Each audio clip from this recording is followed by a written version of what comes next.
अस्सलाम वालेकुम एवरीवन, मैं हूं जुनैद खान। मेरा यूट्यूब चैनल जुनैद खान मेरे को लाइक सब्सक्राइब और शेयर करना ना भूलेगा।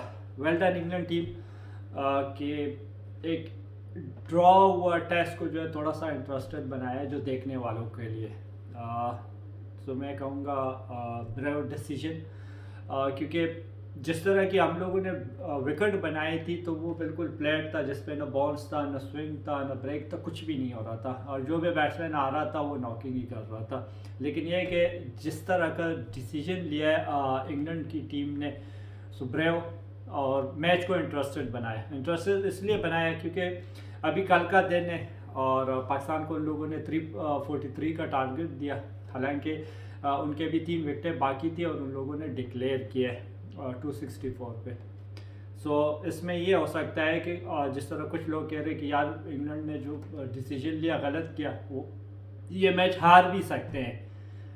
लेकिन ये है कि जो जब से मैकलम आया तो उनने तो अपनी जो टेस्ट क्रिकेट है वो चेंज की। लेकिन आप लोगों ने फास्ट में भी देखा होगा कि ऑस्ट्रेलियन और इंग्लैंड दो ऐसी टीमें हैं कि ये लोग जीत की तरफ जाते हैं, ये ड्रॉ की तरफ नहीं जाते। कई बार ऐसा हुआ है कि इन लोगों ने डिक्लेयर किया और ये लोग हारे भी है, लेकिन ज़्यादातर ये जीते हुए हैं। अब भी कल का दिन है तो ये भी हो सकता है कि भाई ये जो टारगेट दिया था 343 का, तो ये चेंज भी कर सकते हैं। पाकिस्तान क्रिकेट में सब कुछ पॉसिबल है, लेकिन ये भी हो सकता है कि भाई वो आउट कर रहे हैं। जिस तरह आज पाकिस्तान ने 80 पे 2 है और बाबर भी आउट है, अब्दुल्ला शफीक भी आउट है, अजहर अली को बॉल लगा है, तो अल्लाह करे कल वो फिट हो और वो खेले पाकिस्तान के लिए, क्योंकि उसकी ज़रूरत है यहाँ पे स्पेशली। लेकिन ये कि फिर भी उन लोगों ने मैच जो है वो इंटरेस्टेड बनाया। हालांकि आप देख ले, अगर वो 3 बाकी थे तो वो 3 जो है वो ऐड भी कर सकते, कुछ रन भी ऐड कर सकते थे, स्पेशली इस विकेट पे। और ये कि उनको ओवर भी कम मिलते थे पाकिस्तान को। लेकिन उन लोगों ने क्या किया, उन लोगों ने कहा कि भाई चाहे हम जीते या हारे, हमने क्रिकेट जो है वो अपने तरीके से खेलनी है। फिर बैटिंग में भी आप देख लें कि भाई पहले इनिंग में भी उसकी जो इकॉनमी थी उनका पर ओवर्स, तो वो 6.50 था। दूसरे में ये कम होना चाहिए था, उन लोगों ने और उससे ऐड किया और 7.36 पे आ गए, जो पाकिस्तान का 3.72 था पहले में, दूसरे में भी ऑलमोस्ट इतना ही है। ये देख ले कि भाई उनकी क्रिकेट और हमारे क्रिकेट में कितना डिफरेंट है। अच्छा, फिर यहाँ पे अगर देखा जाए ज़ैक क्रॉली, वो जो लास्ट मैच खेला था होम सीरीज़ का, जिस तरीके से वो खेला था ना, उसका स्ट्राइक रेट जो था वो 100 प्लस था। अभी पाकिस्तान में वो फर्स्ट टाइम खेल रहे हैं और यहाँ पे भी वो 100 प्लस के स्ट्राइक रेट से भी खेला है। पहले इनिंग में 100 किया और दूसरे में भी उसने 50 रन बनाए 48 बॉल पे। फिर रूट उसका भी स्ट्राइक रेट जो है वो 100 प्लस था, 73 उसने बनाए 69 बॉल पे। और जाहिर बात है वो रन्स के लिए जा रहे थे, तो वो जिस बॉल पे आउट हुआ वो आउट होने वाला बॉल नहीं था, लेकिन ये कि वो लोग टीम के लिए खेलते हैं। फिर क्रेडिट जो है वो ब्रॉक को जाता है, क्योंकि दूसरा टेस्ट खेल रहा है। पहले इनिंग में उसने 153 किए, यहाँ पे भी 87 किए और वो 100 के लिए नहीं गया, वो टीम के लिए गया कि भाई जो उसकी बैटिंग है, जो उनको टारगेट दिया है, जो उनकी प्लान है, उसी में कर रहे हैं। लेकिन यहाँ पे मैं कहूँगा कि थोड़ा सा क्रेडिट जो है वो स्टोक को भी जाता है, क्योंकि यार यकीन जाने इस प्लेट विकेट पे उसने जिस तरह की फील्ड सेट की थी ना, तो मज़ा आ रहा था कि भाई वो कुछ करना चाह रहे। जिस तरह आप दूसरे इनिंग में देख ले कि भाई उन लोगों ने प्लान किया कि बाउंसर करेंगे, शॉर्ट ऑफ लेंथ बॉल करेंगे, तो उसने फील्ड किस तरह की ली थी। अब जो हमारी थोड़ी से देख ले तो हमने वही नॉर्मल फील्ड ली थी कि भाई ये इस तरह होगा, जो नॉर्मल रिक्वायरमेंट होती है। लेकिन ये लोग क्या करते, ये अनइवन फील्ड ले लेते हैं और फिर बॉलिंग भी उस हिसाब से करते हैं। हालांकि आप देख लेना कि इनके बॉलर जो थे वो 130-135 वाले थे। हमारे बॉलर जो थे, हारिस को देख ले, नसीम शाह को देख ले, वो 90 प्लस वाले बॉलर थे। लेकिन क्या था कि हमने आगे आगे कर रहे थे, हालांकि इस पिच में कुछ नहीं था। मे भी अगर हमारा प्लान भी लाइक इनकी तरह कुछ होता, ज़रूरी नहीं था एग्जैक्ट यही होता, लेकिन अगर इन टाइप का कुछ होता तो मे भी ये रन्स उस तरह ना बनते। लेकिन फिर मैं ये कहूँगा कि उनके बॉलर एक्सपीरियंस से हमारे यानी एक्सपीरियंस थे, क्योंकि 2 फास्ट बॉलर का तो डेब्यू हो रहा था। फिर जायद ने मैं कहूँगा कि बेहतर बॉलिंग की है, क्योंकि वो राउंड द स्टम्प भी आया, टांग से भी बॉलिंग की है, ट्राई की है, सो एक अच्छा साइन है।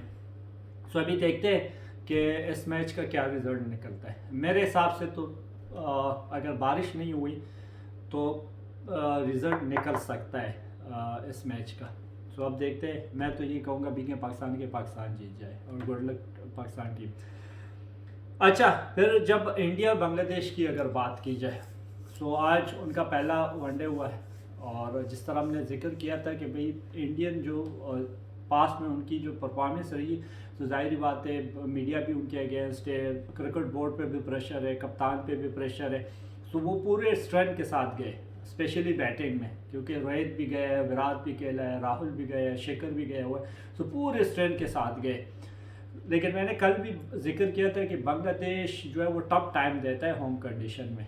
सो अब देखना होगा कि क्या होगा। तो आज भी आप लोगों ने देखा होगा कि इंडिया की पूरी टीम 186 पे आउट हुए, जिसमें 73 रन राहुल के, बाकी जो है वो सारे 8-10 जिस तरह रोहित ने 27 किए, विराट ने 9 रन बनाए। सो एक राहुल जो है उसने परफॉर्म किया। और आप लोगों ने देखा भी होगा जो राहुल है वो जो बड़े इवेंट है उसमें रन नहीं करता, लेकिन जो सीरीज़ वगैरह होते हैं इसमें ये अच्छा परफॉर्म करते हैं। उसका एवरेज आप चेक कर ले, जो आईसीसी के इवेंट होते हैं उसमें उस तरह की उसकी परफॉर्मेंस नहीं होती जितना ये सीरीज़ वाइज होता है। फिर मोस्ट सीनियर बॉलर शाकिब, उसने आज भी शो कर लिया। 10 ओवर में 36 रन दे के 5 आउट किए। फिर इबादत हुसैन ने 8.2 ओवर में 47 रन दिए और 4 आउट किए। अच्छा, फिर बांग्लादेश की अगर बात की जाए ना, बांग्लादेश ने स्टार्ट बेहतर लिया, लेकिन दरमियान में उनके जो थे या तो 124 पे 4 थे या 136 पर 8 थे, 9 थे। लेकिन ये कि वो 8-10 रन में जो है उनके 4-5 आउट हुए। लेकिन उसके बाद फिर क्या हुआ, उसके बाद भाई मेहंदी हसन, मिराज और मुस्तफिजुर रहमान दोनों का 51 रन का पार्टनरशिप, वो भी ऐसी विकेट पे जहाँ पे बैट्समैन को रन करना मुश्किल थे। सो जीत गए। और मेरे ख्याल में ये अभी और प्रेशर आया होगा रोहित पे भी, क्योंकि उससे परफॉर्मेंस भी नहीं हो रही। फिर ड्राइवर जहाँ पे वो अंडर 19 की कोचिंग कर रहा था, आराम से, कोई टेंशन नहीं होता था, वर्ल्ड कप भी जीत जाता था, नए लड़के भी दे देते थे, मीडिया में तारीफ़ें हो रही थी। अभी ये है कि वो तो कुछ जीत नहीं रहा, जिस तरह वर्ल्ड कप में परफॉर्मेंस रही या न्यूजीलैंड में या इधर उधर, सो प्रेशर तो उस पर भी होगा, क्योंकि जो इंडियन लोग हैं या जो मीडिया है वो तो फिर किसी को बांटते नहीं है, क्योंकि हम एशियन सारे, इवन पाकिस्तानी भी जो है हम क्रेज़ी है स्पेशली क्रिकेट के लिए। सभी देखना होगा कि क्या होता है। फिर Mohammed Siraj throughout New Zealand में भी उसने अच्छी बॉलिंग की और यहाँ पे भी उसने 10 ओवर में 32 रन दे के 3 आउट किए। फिर कुलदीप सिन्हा, जिसका डेब्यू था, 5 ओवर में 37 दिए और 2 आउट किए। तो ये महंगा बॉलर था, मैं कहूँगा रन वाइज पेस तो है उसके साथ, तगड़ा बॉलर है, लेकिन ये कि लाइन अलेन नहीं थी। एक तो डेब्यू मैच में भी प्रेशर होता है, जाहिर बात है, लेकिन ये कि लाइन अलेन उसकी उतनी अच्छी नहीं थी। फिर यहाँ पे थोड़ी सी मिस्टेक जो रोहित ने की है मेरे हिसाब से, वाशिंगटन सुंदर जो था उसने 5 ओवर में 70 रन दिए, 2 आउट के, उसके बाद उसको बॉलिंग ही नहीं दी। तो मेरे हिसाब से यहाँ पे जो है उसको ट्राई करना चाहिए था, स्पेशली ये 40-41 ओवर्स के करीब। तो उसने क्या किया, उसने फास्ट बॉलर लेके आए और जिस तरह से राज था तो वो थोड़ा बेहतर बॉलिंग कर रहा था, पेस भी थी, सो वो उसने अच्छा किया। लेकिन जो टाकर है या चेयर है, सो वो 125-130 वाले बॉलर है, तो ऐसे बॉलर जो है वो एशियन कंडीशन में बेहतर खेलते हैं बैट्समैन उसको, क्योंकि जहाँ उनके बाउंसर उन लोगों ने ट्राई किए तो वो भी कुछ इतना नहीं था। लाइक 11 नंबर पे मुस्तफिजुर रहमान था, वो इजी डक कर रहा था। तो ये अगर 90 वाला स्पीड का होता तो फिर स्ट्रगल कर रहे होते। तो यहाँ पे मेरे हिसाब से थोड़ी सी गलती की है रोहित ने। अच्छा, फिर जिस तरह मैंने कहा था ना कि वेस्ट इंडीज़ और ऑस्ट्रेलिया चाह रही थी कि भाई मैच जो है वो 5वें दिन में जो है वो चली जाए, तो इसलिए उन लोगों ने प्लेट विकेट बनाई थी।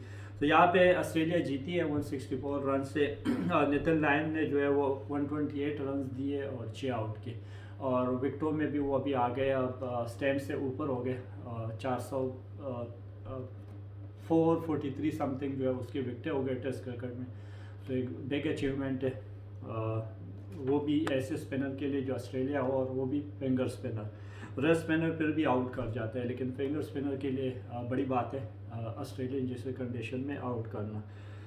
और यहाँ पे भी मैन ऑफ द मैच जो है वो लामशाने रहे, उसने पहले इनिंग में जो है वो 204 रन बनाए, दूसरे में जो है वो 104 नॉट आउट बनाए। स्टीव स्मिथ डबल 100 और उसके बाद फिर नट आउट और फिर 20 पे भी नट आउट रहा, तो इन दोनों के लिए ये मैच अच्छा रहा। तो ये कुछ चीज़ें हैं, लेकिन ये कि अब देखते हैं कि कल का क्या रिज़ल्ट निकलता है। मेरी तो ये ख्वाहिश है कि भाई पाकिस्तान जीत जाए और मैच का रिज़ल्ट निकले। अब देखते हैं कि क्या बनता है। आप लोगों की क्या राय, आप लोग मुझे कमेंट में बता सकते हो।